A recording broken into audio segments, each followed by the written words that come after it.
Okay, I would like to introduce everybody to today's speaker, Eric Schell.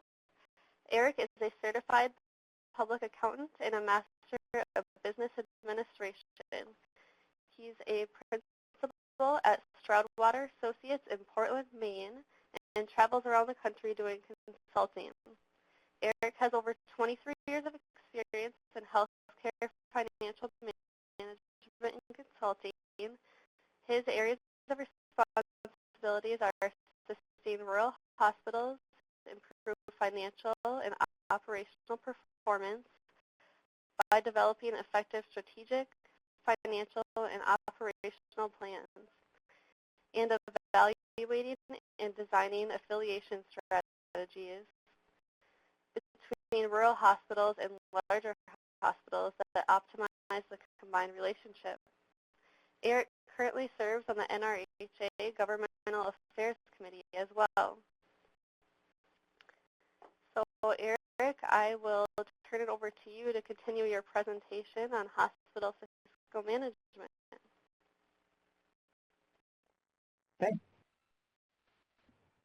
Thanks, Leslie. Yep.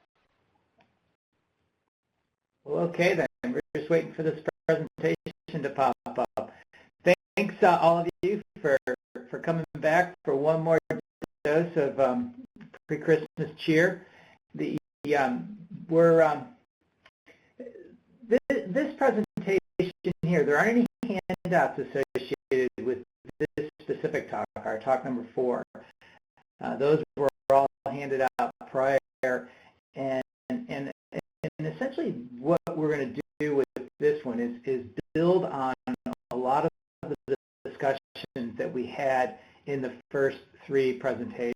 And so if you missed any of those 3, well, you're out of luck, and just kidding. Hopefully we'll pick something up on that one, even if you didn't participate in the earlier.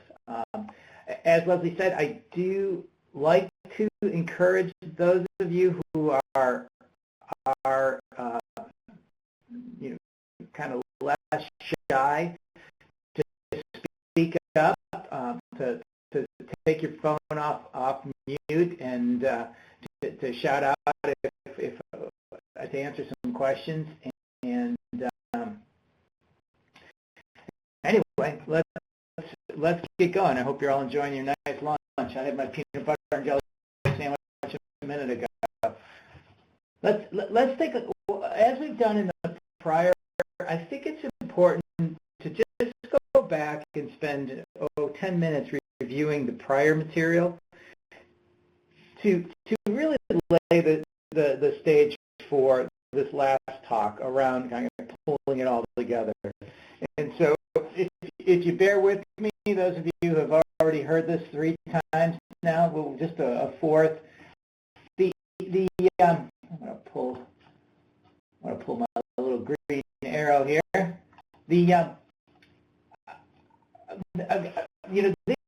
I like to start with these guiding principles and just spend a few minutes, because it really is what drives me and the way I think about when I work with rural hospitals is so often you have this separation between clinical and financial, and it results often in underperformance. And the key is really to link financial and clinical, and often that linkage is just through providing information. Folks all can get on the same board and on the same board and understand each other. I believe very fundamentally that when you hear organizations that turn around, it's accountability. And we talked. I was working with a hospital management company this week, and we talked about the whole issue of distributing accountability and the importance of distributing accountability. And I believe having a firm understanding of financial, the accounting, the financial statements, the budgets is a very important part of this whole idea of distributing accountability. Often, as we talked about in the last couple of weeks, department managers, we get promoted because we're great at what we do clinically, and we don't necessarily have the tools to best understand the financial piece and the business side of our department.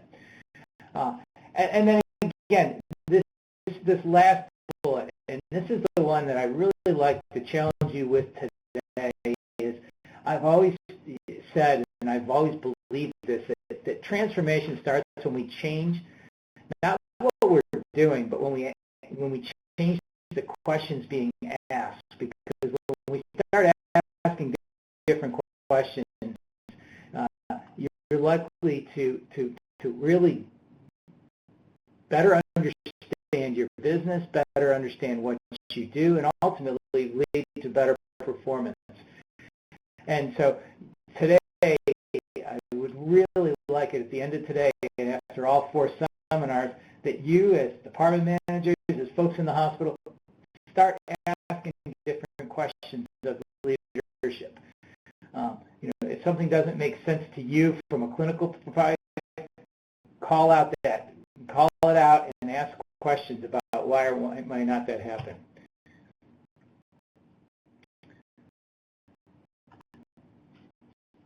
The learning objectives, we talked a lot about these. Define our roles in fiscal management, understand the cost report, understand the use of financial reports, understand the budget process and why that's so important, and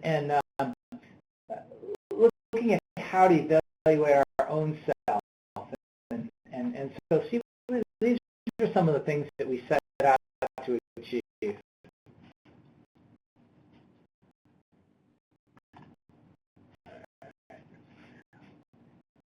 I just want to touch base briefly on the economics, and because so many hospitals that don't have this ingrained in them, from leadership right on down through into the clinical departments, into the support service functions. When we understand how much of our organization is fixed costs, i.e. it does not change with changes in specific volume, short-term volume, when 80 to 90% of our organizations are essentially fixed costs, the whole issue of my phone's been here. The whole issue or at least understanding that economic framework kind of plays out, and it really it's this graph right here where we look at our costs. This is volume. As we increase volume, fixed costs stay fixed, and total costs go up, but in a very small amount. And the reason why it's only small is because the difference between the fixed and the variable essentially are those variable costs. It's the extra cost of food that you provide a patient. It's the extra medical supplies or pharmaceuticals that you provide the patient. It's not a lot compared to the overall cost of our organization. So what happens is, from an economic perspective, our overall costs go up very shallow sloped line relative to growth in patient volume, as you see down here. That is so important to understand, and I just want to go through this. We at the first session, we talked about setting up this financial model that we modeled out. In the blue line is our costs, our fixed costs, and then our variable costs. And ultimately, I want to lead to one. This is when we look at. I'm sorry, I'm going to go back here. This is looking at your unit costs. So when you start dividing costs, total costs by volume, what you see is the costs come down as you drive up volume, and that's primarily because you're diluting fixed costs over more and more units of service. Ultimately, volume is so important in driving our cost structure. As we increase our volume, our costs on an overall basis come down, which gets to the importance of this slide right here, which essentially says that here's our costs, here's the blue line is our revenue, inpatient revenue from third-party payers. The break-even is when we get our costs down below what third-party payers are willing to pay. And so volume is so critical in driving our cost structure, and for prospective payment hospitals, it drives our revenue as well. So it's just a, it's kind of a two for a benefit. So we talked about our profitability strategies within rural hospitals, and the first being decreasing expenses. And decreasing expenses, you take our cost line, the blue line, and when you decrease expenses, let's say we lay off. I'll use an example one time. We lay off one accountant, and it's very rare that would happen because accountants are people you don't ever want to lay off. But if we do lay off an accountant, our cost structure goes down.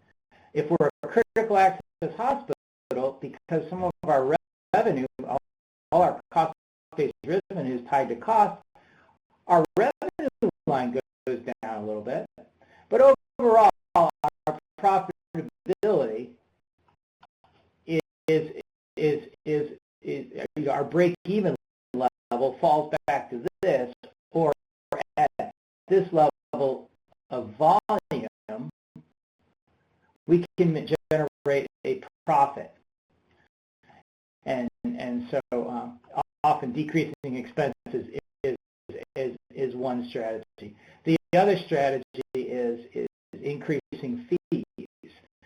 And essentially increasing fees has the effect of increasing either the slope of our revenue line or the overall, the line goes up. Again, our break-even point goes back, or at levels of current volume, we can generate a profit. So increasing fees is a profit strategy. The next strategy, and this is my favorite because there's not a rural hospital I've been into in this country that is actually provides all of the services that community wants to have being provided at that hospital. There is not one. And so volume to me is actually a pretty important piece. And when we look at what happens to volume, we move out volume, and two things happen. One is our cost structure relative to our revenue goes down. The second is, especially for the PPS hospitals, we generate incremental units of service that are all paying. So to me, one of the most important strategies that rural hospitals have available to them is growing patient volume. And again, at the end of this presentation, we'll give you some examples of how that occurred. And then the last one is critical access hospitals. This is a strategy for critical access hospitals, and it's about maintaining your cost-based volume, but growing the commercial, the Blue Cross of the world, the United Healthcares of the world. It's growing your commercial, because what we talked about was the slope of a Medicare line is tied to cost. Medicare Medicare pays critical access hospitals based on cost. So if our cost line, it looks like this, and is it this slope, Medicare is going to have a similar slope of revenue. It's going to be very shallow. It's going to be tied to cost. For non-Medicare payers, the line is very, very steep. If you think about it, think of an ER visit in which we might get paid $400 from Blue Cross. This is going up in $400 increments. Every additional unit of service results in an additional $400. But if we think about our variable costs associated with the ER, really think about them, it's not a lot. It's the sutures, it's the supplies, turning on the lights. It's not a lot of variable costs. And so what happens is if we increase $400, the slope of this line is much steeper than the slope of our cost line. So we get to break even much more quickly. So those were the 4 strategies that we had talked about in the first section.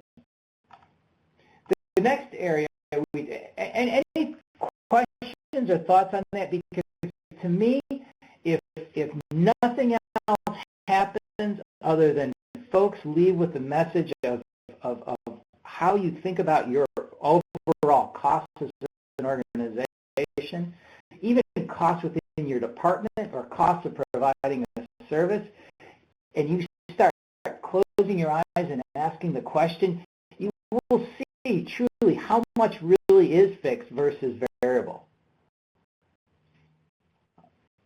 Any thoughts or questions on that?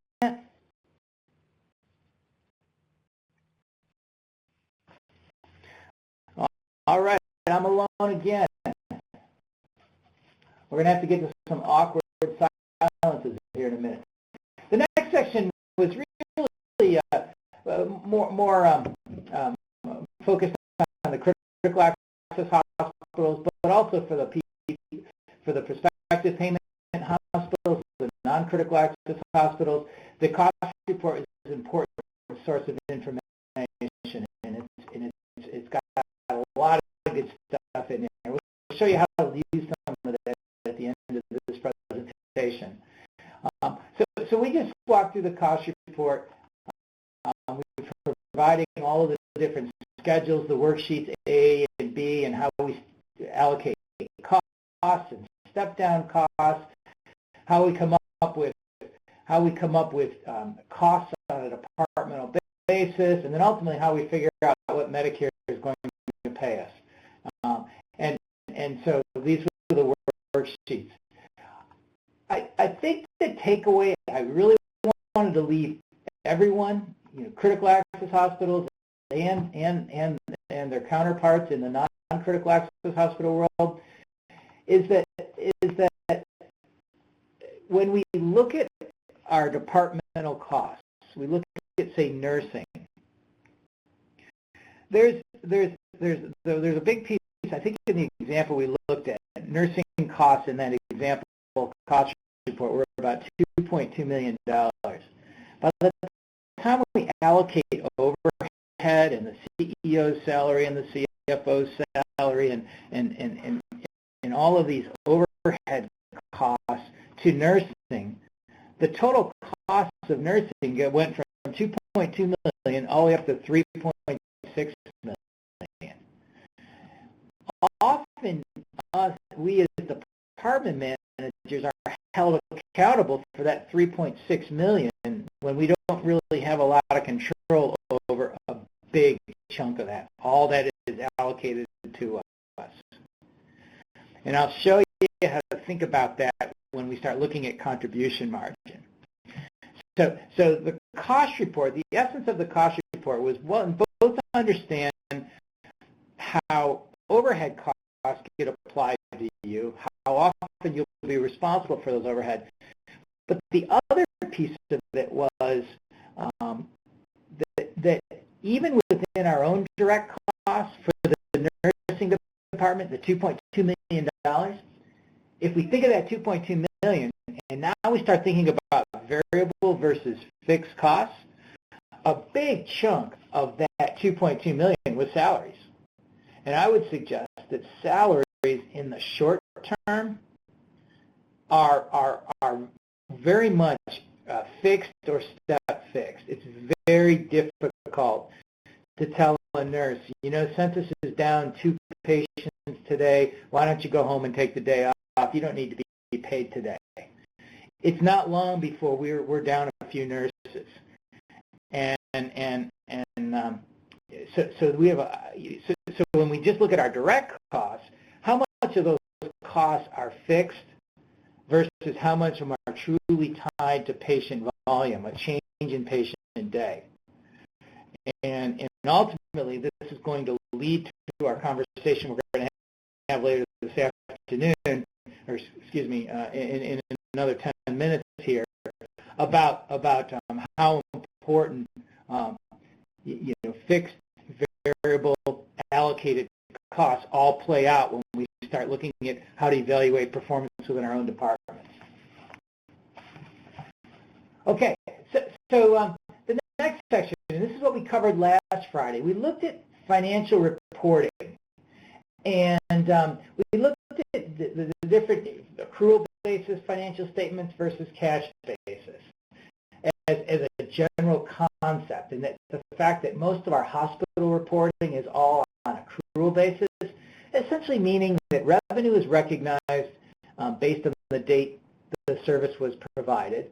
Expenses are recognized based on the date the costs were incurred, rather than when we cut the check to pay for the expense. That would be cash basis. Or when we receive the revenue associated with the service provided. That would be cash basis. We talked about financial statements. We talked about the whole issue that often critical access hospitals underreport or overreport earnings if they're not booking their revenue to their costs, especially for Medicare, and how important that was. That's this section down here. And then we talked a little bit about how to think about gross charges, gross revenue, which is revenue based on your charge master and what we record in volume times your unit charges, versus net revenue. And net revenue is the expected cash that we're going to generate from patient care services. The difference between the two, between gross revenue and net revenue, are contractual allowances. In other words, a contractual allowance is an amount that we would never receive. We don't plan to receive because we've negotiated with third-party payers. We've got a contract with Medicare, with Medicaid, with Blue Cross, and they're all going to pay us less than what our charges are. So that is called a contractual allowance. It's an amount we would never intended to receive. It's different. It's not what we're going to charge. So those were the basic principles. We looked at this financial statement about this hospital in the Midwest, and we were trying to tell a story about this hospital. Essentially, this hospital in 2008, the revenue, here's your gross charges, here's your contractual allowances, you subtract the two, here's the net revenue, the $39 million. In the operating, here are all the expenses, salaries and benefits, supplies, purchase services, bad debt, depreciation, interest. In this hospital, how it lost $2.7 million, had some non-operating revenue, so ultimately it lost $4.5 million this hospital lost.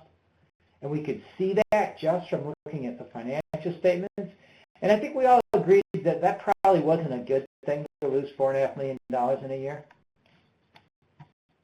We then looked at the balance sheet, and the balance sheet, the prior statement that we just looked at, let me go back a page, I'm sorry. We looked at the income statement, and the income statement is an accumulation of revenues and expenses over the course of an extended time period. In this case, it's the whole year. So income statement or statement of operations is an accumulation of amounts over the course of a year or over the course of a month or whatever time frame is dictated. A balance sheet is a reflection of amounts of kind of resources available to the organization at one particular date in time. My cash balance at December 31st, 2008 was $1.7 million. I had accounts receivable net from patients of $4.3 million at December 31st, 2008. And so that's how we have to think about that. So on the balance sheet, we've got assets. So these are resources available to our organization. And then we've got liabilities. Again, these are dates in time. And then down here, the fund balance, this is an accumulation of all of the year's earnings. And in this case, it was positive, but going down quickly. We also looked at this hospital, as you recall. We told the story about what happened here. Well, they lost $4.5 million, and because of that, the bondholder, we had a $6.7 or $9 million bond outstanding. The bondholder said, that's not very good. We don't like you losing that much money. So essentially, we're going to call the bond. We moved it all into current here. So all of a sudden, we had a long-term payable due over 30 years, now due currently. That's generally not a good thing. And we told the story about this whole hospital, how it got into trouble, and now how it's, by the new CEO came in, implemented accountability throughout the organization, reduced some staffing, increased some volume, and so for fiscal year 2009, they ended up making $1 million. So it was a real good story about distributing accountability and holding folks' feet to the fire to improve their performance. The next we talked a little bit about the department financial statements. These are the monthlies that you get year to date for this hospital. This was a radiology department. We talked about how they were different in that they did not have contractual allowances. This is gross charges. Less operating expenses is gross margin. We talked about the fact that this isn't profit because it fails to reduce charges by all of those contractual agreements that we have with Medicare, with Blue Cross, with everybody else. So gross margin is really a fictitious number. Radiology department manager, you did not make the hospital $1.5 million. I promise you. Because again, a big number is missing right here. But they are important, and they're important because, one, they hold folks accountable for actual charges, so a measure of volume and intensity relative to budget, and then they hold folks accountable for expenses relative to budget. So really important statement. And again, I encourage everyone, if we're not receiving these statements, see if we can't start getting those and make them part of our departmental evaluation. This is an administration. It's different than, so this is an administrative support service function, and it's different from a ancillary department like a radiology because it doesn't have gross charges.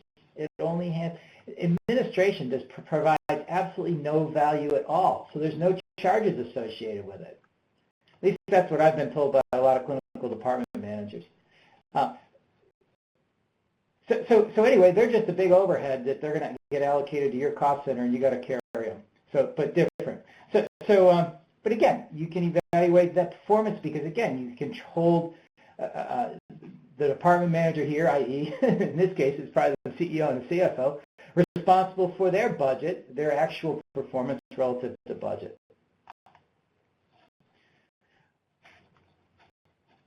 Here's a good reference guide on page 53 on how to look at department. It's a good guide, how to common pitfalls. We talked a lot about the budget process, and again last week how important I believe the document is, and it's not just the outcome, but it's the process. And the process engages folks up front in the overall performance of the organization. It's used as a planning tool. It's used as an accountability tool. The budget is just an example of a budget here. It's used to motivate performance, or all the reasons why the budget is just such an important document in an organization. And I'm sure after last week, most of you are on board with the fact that there's nothing more important than the budget. Patience, what are they?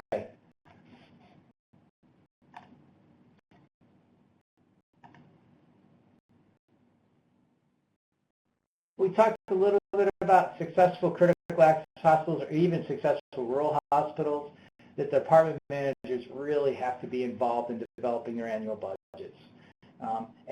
And again, I think I commented last week that one of the important steps is kind of an end-of-process reconciliation, where everybody sits down together and ultimately reconciles the overall organization's budget. Then we all are accountable to each other. Successful rural hospitals, they actually they get departmental reports out that, like we just looked at, the budget to actual, and we require variance reporting, and often meetings regularly between the CFO and CEO and the department managers to both educate and mentor around financial interaction, between clinical and financial, but also to be held accountable for the budget. And then the last is can we create some departmental indicators that as a department at the end of the month, if we perform well on these 4 indicators, we're successful overall as a department. So that was a 25 minutes on a review of all of the preceding 3 sessions. Before we launch off into the 4th one, any thoughts, questions, comments?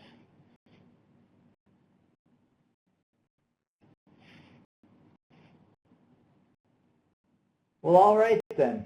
Back on the edge of your seats to talk about performance. I don't want you to say, la, la, la, la, la, this is contribution margin. I don't want to understand what contribution margin is. It sounds like an accountant buzzword. A contribution to me is one of those critical pieces that it gets at the heart of the issue of variable costs and fixed costs. And let me tell you a little bit of what it is. Contribution margin, okay, listen, right, is the difference between your revenue, the cash that you generate for your business, and the variable costs. So now think about what we just said there. Revenue, cash generated, versus variable cost is your contribution margin. In this case, cash generated, $1 million. The variable cost. So this is the cost associated with providing these units of service that are directly tied to volume. In this case, it's $600,000. This $400,000 then is what you contribute either on a departmental basis or an individual sales process, but that covers, that $400,000 is set up to cover all of the fixed costs in an organization. Now, if we're thinking about, and if you go along with me on a rural hospital, what do you think is wrong with kind of this analysis right here if we're truly talking about revenue versus variable cost versus contribution margin? Any thoughts on that?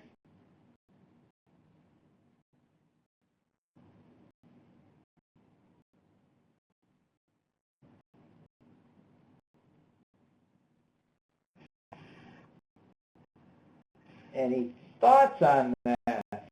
Am I the only one out there? My good friend Chris, he's not the CPA from Pricewaterhouse. He's not here this week, so somebody else is going to have to jump in and fess up.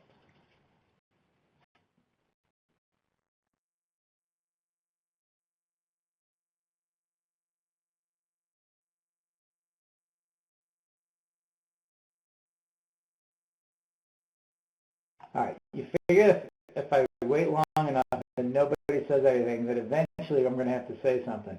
All right, I will. Next question, and we're going to leave really awkward silence. What I was looking at was, or what I was hoping to have someone comment on, and let's pretend somebody from Arkansas actually said this, was that really within a hospital, if you think about the revenue proportionate, or the variable cost proportional to revenue, I would suggest that the variable cost would be a fraction of the $600,000. So if we really think about it, if we think about the variable costs associated with that additional patient day, that inpatient acute stay, it's the additional cost from the 12th patient in the hospital to the 13th patient. I mean, they become variable costs to some degree. I would suggest that this number is probably closer to $100,000, and this contribution margin is about $900,000. I would also say that these fixed costs are substantially higher, especially if we look in anywhere between 80 and 90% of our costs within our rural hospitals are either fixed or step fixed. So, but ultimately, the income from operations is probably the same. It's just this number is generally in a rural hospital much smaller. This number is generally much greater. But so let's, if we're going to go with this example, so what we've got is about $400,000 in this example contributing to the overall profitability of the hospital. How do we, so this is looking at contribution margin to some degree from a departmental basis. Now let's just talk about what unit contribution margin is. Again, contribution margin is revenue, cash, less the variable expenses. Now let's take a look at a kind of, we already talked about a couple of them. We talked about an inpatient day. We talked about a ER visit. Let's look at a lab test. Let's look at a lab test and say, cash generated on a lab test is $15. So true cash, the amount that Blue Cross is going to pay you, not our charge. Because most of our charges are 5 times that. But let's look at what Blue Cross is willing to pay, or is contracted with us to pay. Let's say it's $15 on average per lab test. What are the variable costs associated with that lab test?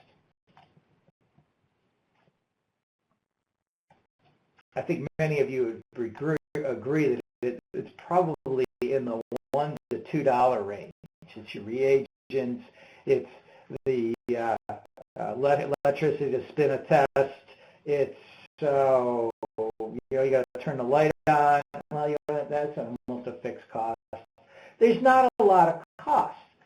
And so when we start talking about unit contribution margin, what we're talking about is on a per unit basis within the lab or within radiology or within physical therapy.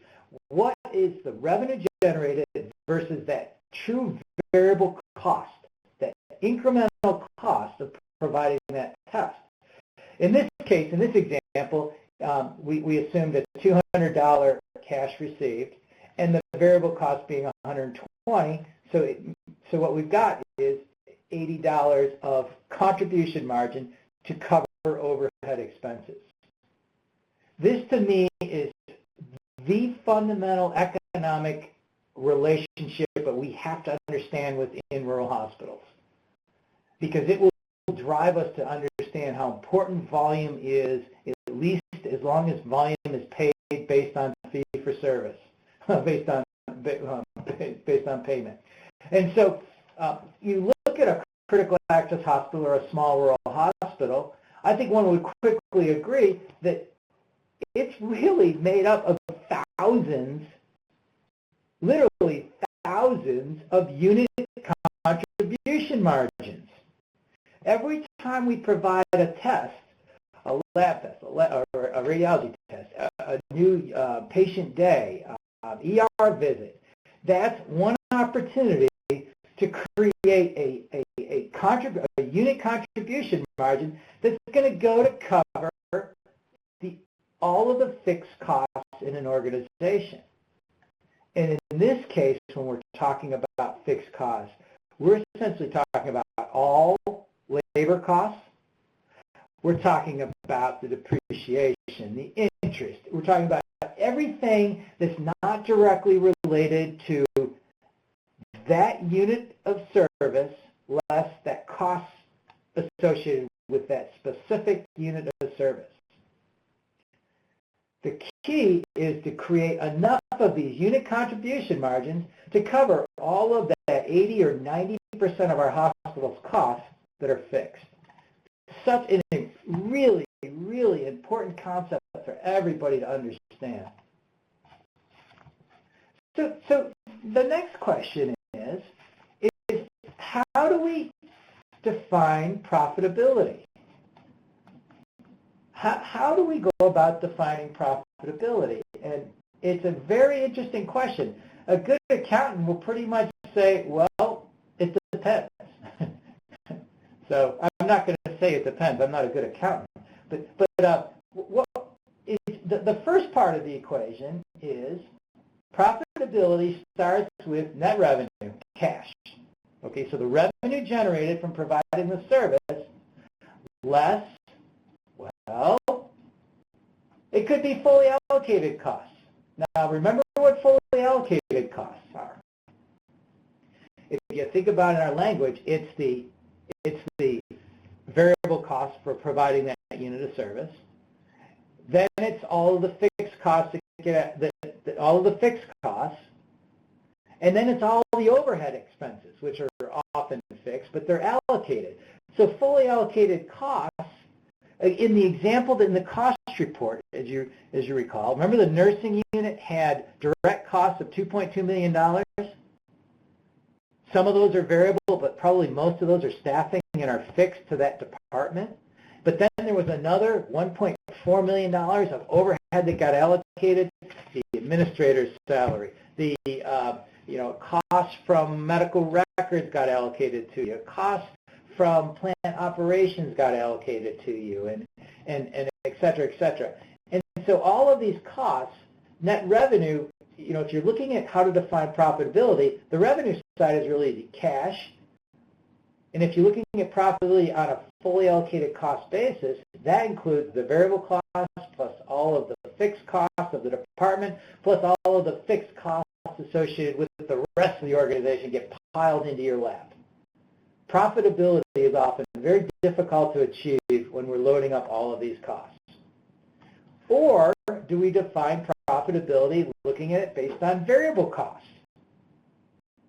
And variable costs are net revenue less those truly variable costs. Or do we look at profitability of net revenue, cash, less variable and direct costs? I mean the specific costs within the department. Or do we look at it based on incremental costs? And then does it matter how we define profitability?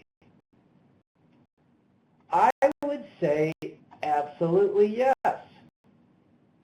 Because often I've seen rural hospitals start to shut down departments.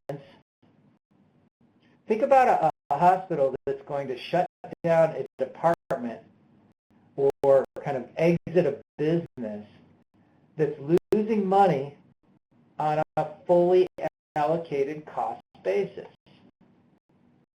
Let's just make this crazy assumption from the nursing unit that we talked about. The direct costs of the nursing were $2.2 million. The the fully allocated costs were $3.6 million. Let's say the revenue from this was $3 million. So if we start with revenue of 3, the direct costs were 2.2, the nursing unit is actually making $800,000, contributing towards the overhead of the organization. But if we look at it based on fully allocated costs, if it's generating $3 million and its fully allocated costs are 3.6, it's actually losing $600,000. So let's close the nursing unit because it's losing money on fully allocated costs. Where do you think that $1.4 million in costs that we allocated to the nursing is going to go now if we ever close nursing? And then this is just a crazy example, so please don't think, oh gosh, let's go close our nursing unit. That's a little crazy. Yeah, that $1.4 million of overhead, it's just going to get allocated to the rest of the hospital. And so I've seen rural hospitals get into a lot of trouble when they start evaluating the profitability of departments based on fully allocated costs versus variable costs, which I think we ought to be looking at. So really, what we want to do is talk a little bit about how to think about this. And I think you'll find this fascinating. Again, this is one of those you do want to sit on the edge of your seat. So let's look at some distinct part units. Let's look at an example of a nursing home or home health or ambulance. And these are services essentially that if we wanted to exit that business, we could do without cutting into the core of our hospital operations. Let's look at something that is more core to our operations, a lab or nursing or cardiac rehab. And let's look at how we evaluate profitability and then ultimately, let's look at the profitability of a specific unit of service, like a lab test. And how do we think about that? All fired up? See, this to me, this spreadsheet, this is, if you finished with your lunch at this point, this is dessert. So you probably eaten all that Christmas cookie dessert and all that stuff. Forget that. This is dessert right here. This is looking at the profitability of a nursing home within a rural hospital. This was a large nursing home. Now, there's a couple things that I want to just show you because I think you'll find it interesting. And this is going to tie back to the cost report. It's going to tie back to the economics discussion that we had. But here's a nursing home. Here's the revenue. This is a large nursing home within a rural hospital. During the year, they had 38,000 patient days. You can see the rates they generated by Medicaid, self-pay, hospice, and Medicare. And you can see if you extrapolate those out, you come up with a revenue of about $5.7 million. Revenue is easy, as we all talked about.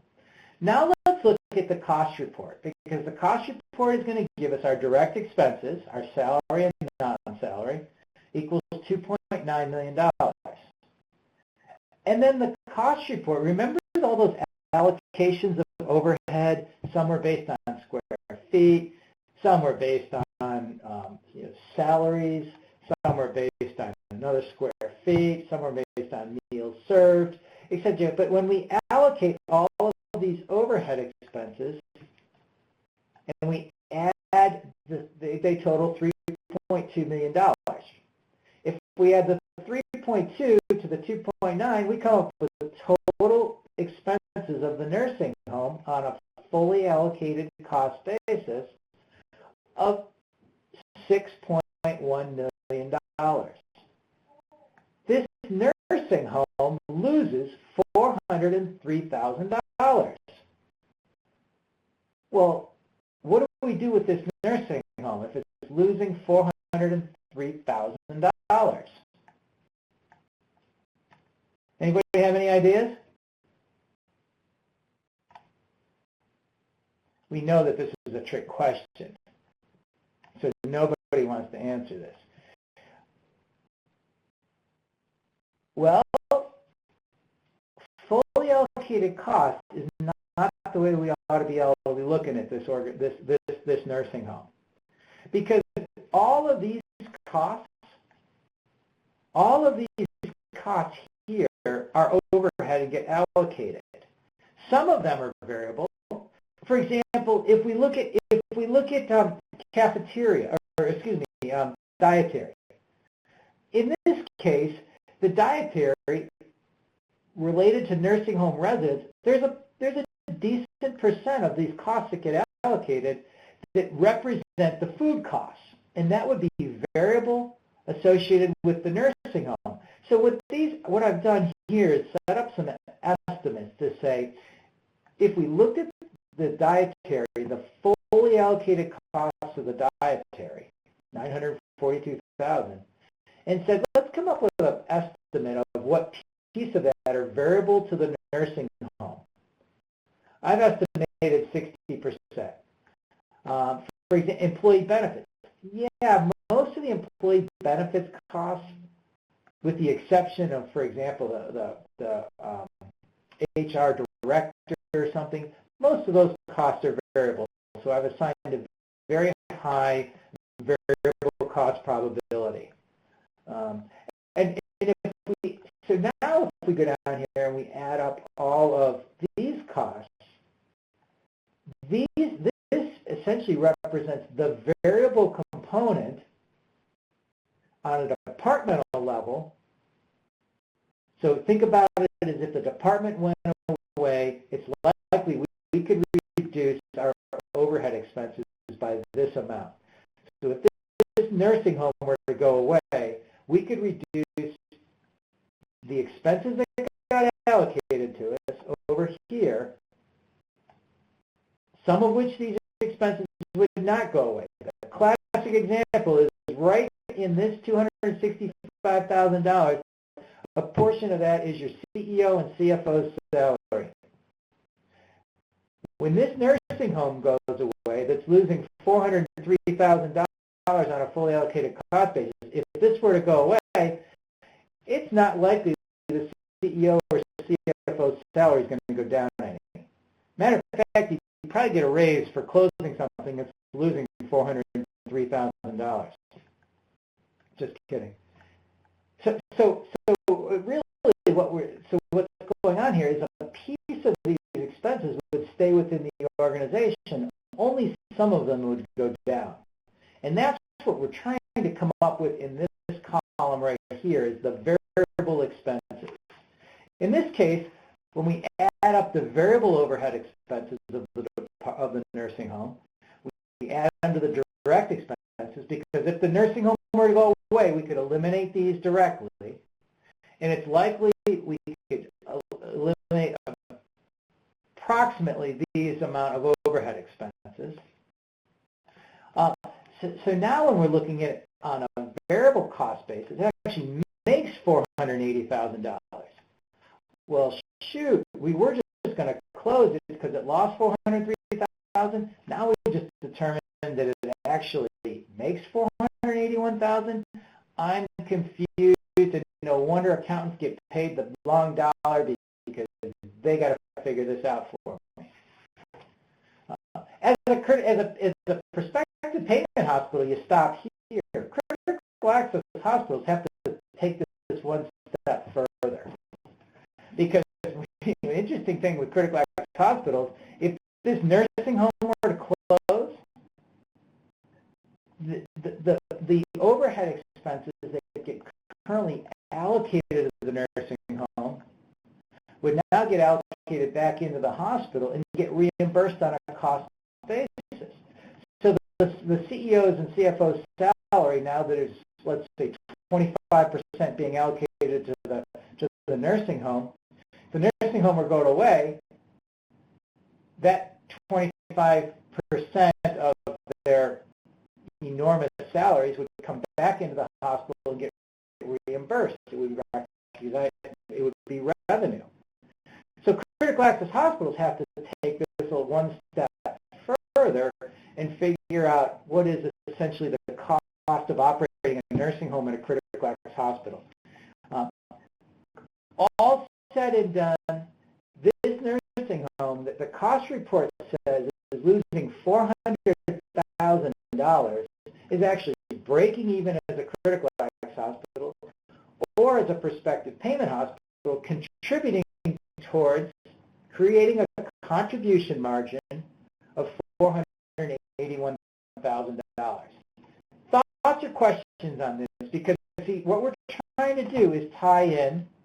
We're trying to tie in some of the concepts of fixed variable costs, contribution margin, the cost report, and the way it allocates all into this one page of the presentation. So thoughts or comments on that? Shout out, please.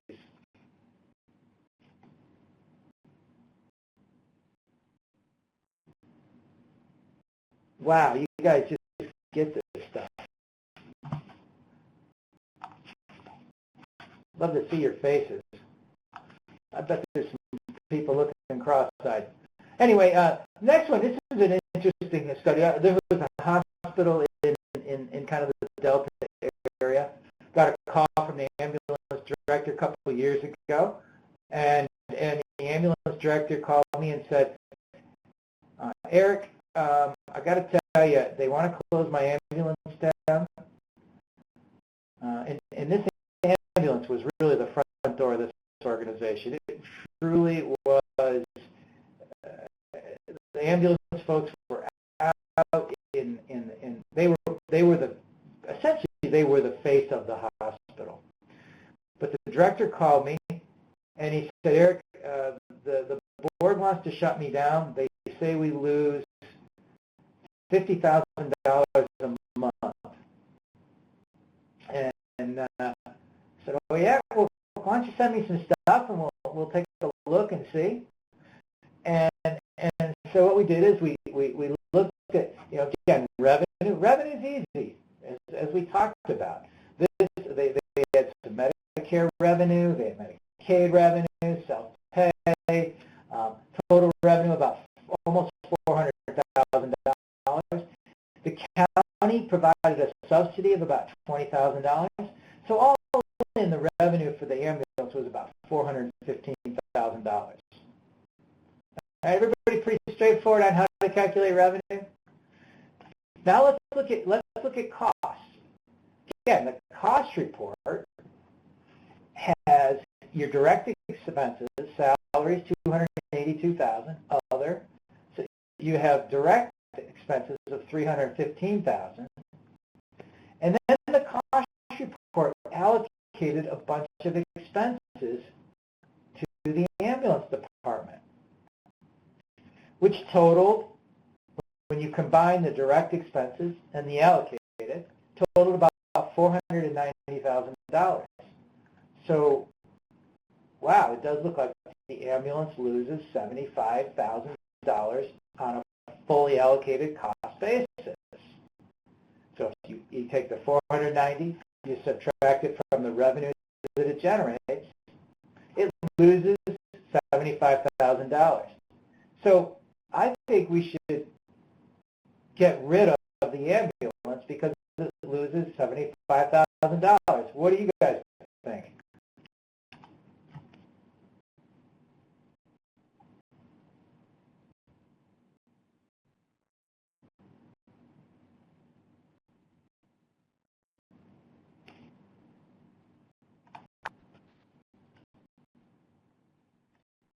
Awkward. No, I wouldn't get rid of it because you haven't really figured in the variable cost yet. Absolutely. Absolutely the right answer there. Right. So we're looking at fully allocated costs. Now, the first thing, I looked at the allocations and said, Cafeteria, $27,000. You're getting an allocation of $27,000. How much do you ambulance guys eat? And the director who was sitting with me at the time said, we don't eat in the cafeteria at all. Eric, we're the face of the hospital. We're out at the Dunkin' Donuts shop drinking coffee and eating donuts down there. And so we don't ever eat in the hospital. So he called two of his key guys guys right there and said, how many times have you eaten in the cafeteria in the last quarter? And one guy said once, the other guy said twice. What was happening is the hospital was allocating cafeteria costs based on FTEs. Not whether the FTEs were actually eating in the cafeteria, but based on FTEs. So really, we were getting a very bad calculation. So what we ended up doing is we agreed that day, we agreed that from then on, any cafeteria, we were going to change the allocation and allocate based on actual meals served. So count the meals purchased by employees within the hospital rather than FTEs. And that was going to bring that down significantly. The second thing was that the medical records, because their charges were high, because again, you could see how much revenue they had $730,000 of charges. They were getting a big chunk of medical records. The medical records associated with ambulance is nothing. And so what we agreed at that point is we were going to look at allocating medical records, not based on gross charges, but based on time spent, which was going to significantly. So this allocation, before we even break out variable costs, we were allocating way too much expenses, especially in these two areas. So let's put a more reasonable number on. Then from that, so now we're still looking at fully allocated costs. In this case, the hospital lost $30,000. But now let's do this variable piece. And when we do the variable piece, take away the CEO and CFO salary that's being allocated, because essentially that cost would stay in the hospital. It's not going to go away if you got rid of ambulance. So let's not attribute that expense to ambulance. Let's look at the variable cost. Now what we get done, we get a very different answer. The ambulance actually contributes $30,000 to the overhead of the organization. Now, this was a critical access hospital, so we went through this calculation, and really it broke even. It lost $6,000. These guys, this organization was ready to jettison its ambulance, when on a variable cost basis, it essentially it contributed $30,000 towards the CEO and CFO's salary. In no case at all, when he said the board said we lose $50,000 a month, the only thing I can figure out there was that they were looking at the total direct expenses, the $490,000, dividing it by 12, adding some Arkansas, I'm not sure what it is, somewhere, somebody's funny math in there, and coming up with $590,000 a month divided by 12 plus some factor, and you might lose $50,000 a month. Guys, I think we forgot to add the revenue to that equation. I think we forgot to take out some of these overhead, these expenses that were allocated inappropriately. Oh, and I think we forgot to take out some of those fixed costs that got allocated to you in a, kind of not your own responsibility. And oh, by the way, when we get all done, this ambulance department made $30,000 for the organization. So it's really important that we sit back and understand this kind of thing. Any questions on this one? This is a real life study.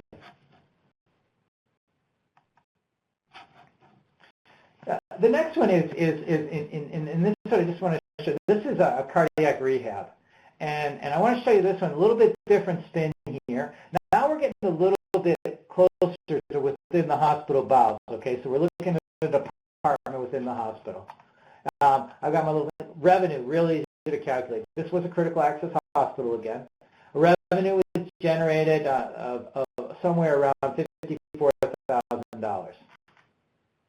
And expenses, right in the cost report, they had direct expenses of $54,000. They had allocated expenses of $54,000. Total expenses of $108,000. It lost $53,000 on a fully allocated. So revenue $54,000 less expenses of $108 is losses of $53. This thing lost on a fully allocated cost basis. Now you all know what fully allocated cost means, of $53,000. If we take out, we estimate this variable piece and apply it, the rehab department still lost $21,000 on a variable cost basis. We apply this critical hospital factor. Ultimately, this thing lost $34,000. What do we do? What do we do with this department? Any thoughts on this?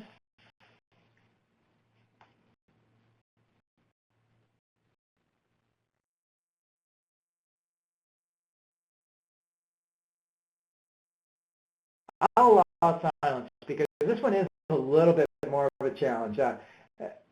Really, in the world of business, if an organization, a department, a unit of service does not break even on a variable cost basis, so this is truly variable cost, you either exit the business, target it for improvement, or recognize that it's a loss leader to provide, to incremental volume in other units of service where profit can be made up. Ultimately, that is what we've got to do with this department. We can't have a department lose $34,000 on a variable cost basis if it's not contributing somehow to as a loss leader. And if it's not a loss leader, then we've got to make sure that we increase the performance of it. It can't lose this kind of money and we be successful as an overall organization. Thoughts or comments on that? I'm sounding a little bit like an MBA person, aren't I, with a CPA? Eric, I'm glad you went over the nursing home portion because at St. Helena Parish Hospital now we're looking at separating nursing home from hospital due to the costs that we're associating with the nursing home. Yeah, and that's always that's always an interesting question because, yes, if you could spin the nursing home off into a separate entity but maintain the contribution margin of it to the overall profitability of the combined system, I mean, that's the best of both worlds. Just all I recommend is that whenever we look at departments or units or distinct parts, that we just make sure we do it with our eyes wide open. I had a hospital in Minnesota a couple of years ago. The hospital made $2 million. They had a large nursing home that the CEO told me that was losing $800,000. They had spent 18 months before I got there trying to get the board to buy on to the fact that getting rid of the nursing home was a clear profit strategy for the hospital. And then I got there and showed them on a contribution margin, the nursing home actually made them about $500,000. There was some real backpedaling going on. And so I don't know what the fallout of that was, but it's just when we just have to make sure we do this with our eyes wide open. And you know, this is what I got to tell you, the ambulance example, what I liked most about that was that the ambulance director, here's a clinical department director, called me out of the blue because what was being told to him did not make intuitive sense. When the board members are saying, your ambulance is losing us $50,000 a month, this gentleman knew intuitively that that was not right. Something is wrong in the math. He didn't have the resources to go figure out why, but intuitively it didn't make sense. And again, this is this whole, one of the first principles that I have. Transformation starts when we change the questions being asked. If you as the department managers think intuitively that something's not making sense that's being told to you, call out the question. Call it out. Look for more information. You know, in the back of your mind, know the difference between variable costs, fixed costs, allocated costs, how they all contribute to something called contribution margin.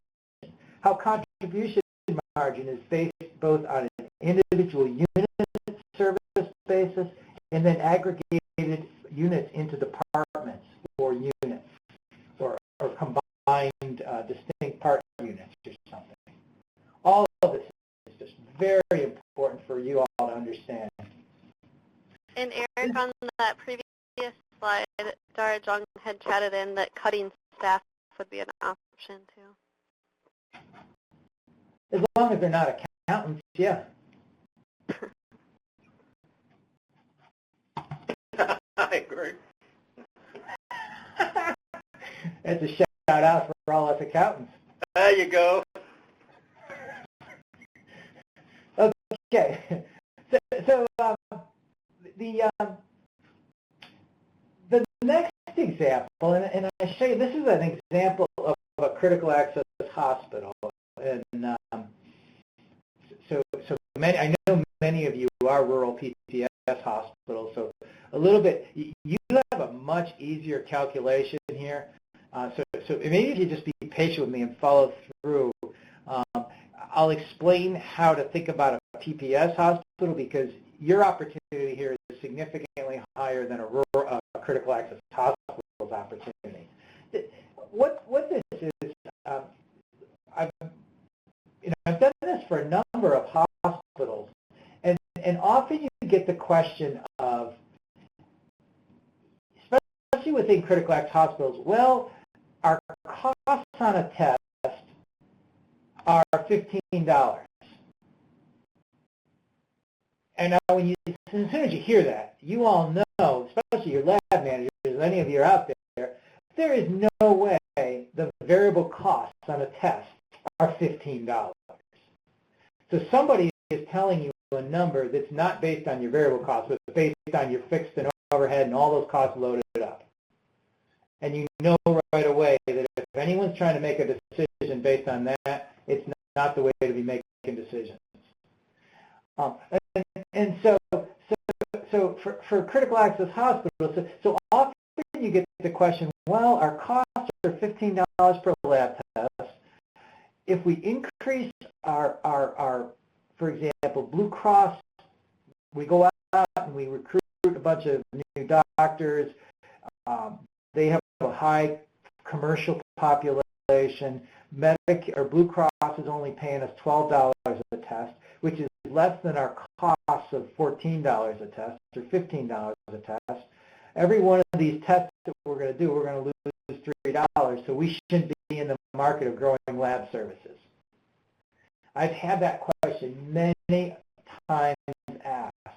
And so I mean, this spreadsheet right here was essentially my response to those types of questions.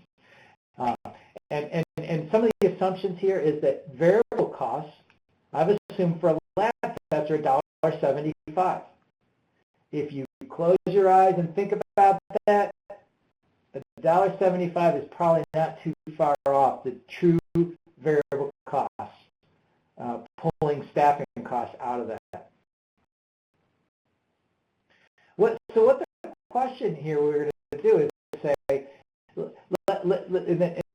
let's see, we're going to assume for any of the new tests, the reference lab tests, that we're going to generate $9.25 a test.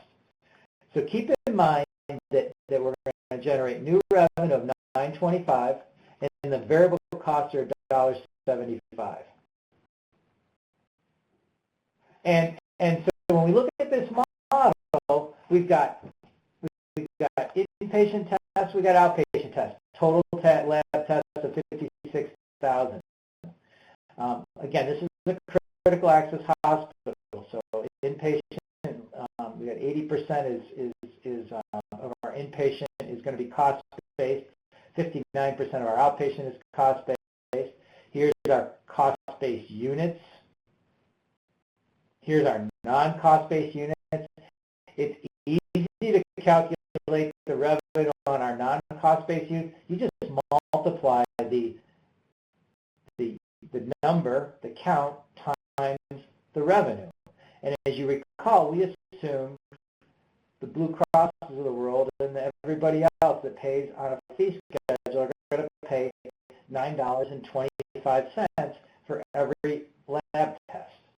So if you multiply the count times the dollars, you come up with all other payments for non-cost-based payment. As a PPS hospital, essentially 100% of this volume is going to be other, and you just multiply it by these rates. For critical access hospitals, because your Medicare revenue is going to be tied to costs, in this case, what you've got is you've got to figure out a way to determine fixed costs and variable costs. How are we going to figure out the variable cost? So in this case, the department, we go to the cost report, right? And the cost report is going to say our lab costs, we're going to go right to that one worksheet where we accumulate all of our lab costs, and those are $705,000. And this is fully allocated. These are fully allocated costs. How do you think we can determine what the variable costs are?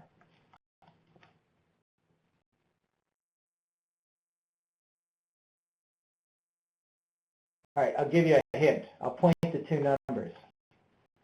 1, 2.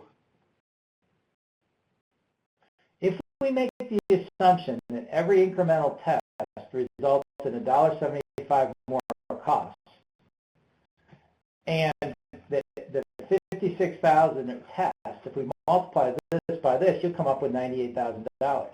If the total department costs are $705,000, the variable costs are $98,000, then the rest of these are fixed. We just subtract $98,000 from $705,000, this is fixed. It's important to come up with that fixed number because when we drop down and do a new scenario, this is the fixed number. So anyway, the way we're going to calculate Medicare is you take the total cost of $705,000, divide it by the test, and you come up with cost per test, $1,250. Medicare is going to come in and say, we're going to pay you the fully allocated cost per test times our count of tests. So they're going to pay us $459,000. If you add the revenue we calculated over here to this, you can come up with $661,000. Costs are here. The lab lost $44,000. All right. So this is the setup. This is how this hospital looks in the lab right now as we speak. Now let's add 250 new tests. Because what we're going to do is we're going to go out, we're going to recruit a new doctor's practice, or we're going to just grow our lab by 250. And by the way, all of that 250 is going to be in the form of additional fee schedule tests. So what happens is our fixed costs remain fixed. Our variable costs actually go up. They go up by the 250 times the $1.75, and they come up with new total costs of $706,000. Now our unit costs go down to $1,245. Medicare is going to pay us their account times the $1,245 or $457,000. The $9.25, we're going to get 250 more counts of $9.25, so we're going to get more revenue in here. Overall, our losses went down by $136. Now, if you think about what we just did, step back, we added 250 new tests paying $9.25. We agreed that the fully allocated cost of that lab was $1,250. Now, think about that, because most people are going to give you the wrong answer here. If we add 250 tests at $9.25 of new revenue, but our costs are $12.50 a test, don't we lose $3 or $2.75 a test? And if we lose $2.75 a test, why did we show an increase in profit here? A question for the floor.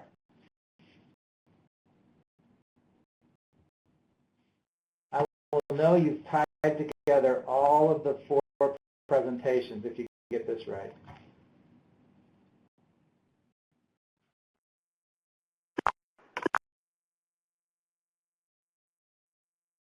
Well then, we're going to go back to the first presentation and start the series all over again. Merry Christmas to all of you. Just kidding. Essentially what this is doing is it's saying that we can't look at, we got to take fully allocated costs out of the equation. We have to look at the $9.25 less the $1.75. So what is that, $7.50? Terrible with numbers. Yeah, maybe $7.50 there. $7.50 is the unit contribution margin from providing one more unit of service. If you multiply that unit contribution, $7.50, times all of the new tests that we've provided, you come up with essentially the contribution margin from those new services. Now, for critical access hospitals, unfortunately what happens is because you've diluted your cost structure down, so you added more tests, your costs went from $12.50 to $12.45 because we've diluted our fixed costs over more volume. This goes way back. Remember when as we increase volume, our cost structure comes down? So in this case, Medicare is going to pay us less money on a per test basis. But we can factor all that in. We can calculate it if we have some basic assumptions. So anyway, ultimately the question is, the answer to the question is, if we grow lab tests by 250 and generate 925 when our fully allocated costs are 1250, we still generate a profit. And we generate a profit because increased our contribution margin to cover the fixed costs of the organization. Home run, over the fence, everybody get it?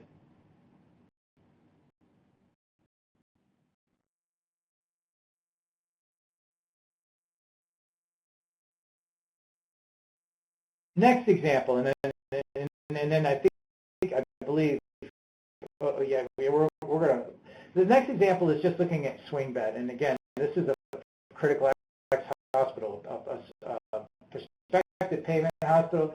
This is just an easy slam dunk opportunity for you. Again, and it gets to the point, especially for the prospective payment hospitals. If we generate $385 per swing bed day,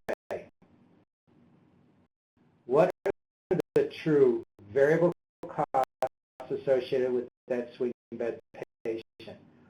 I often use $150 or $200.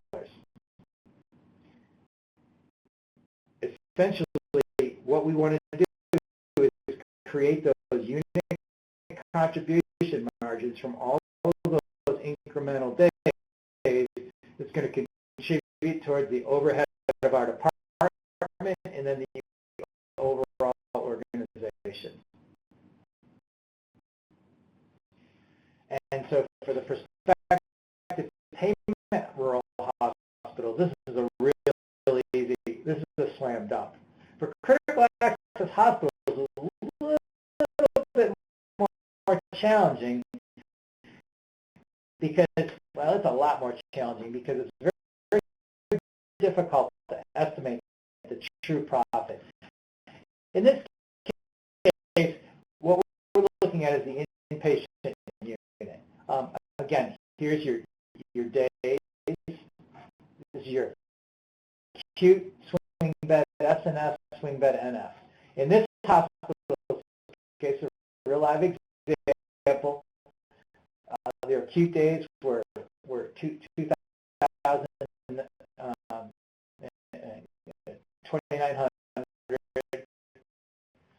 which was 59%. So the non-Medicare days are the difference. We can calculate, if we estimate the payment at $1,200, we come up with a total reimbursement of $2.4 million from everybody that's not paying on a cost basis. On the swing beds, generally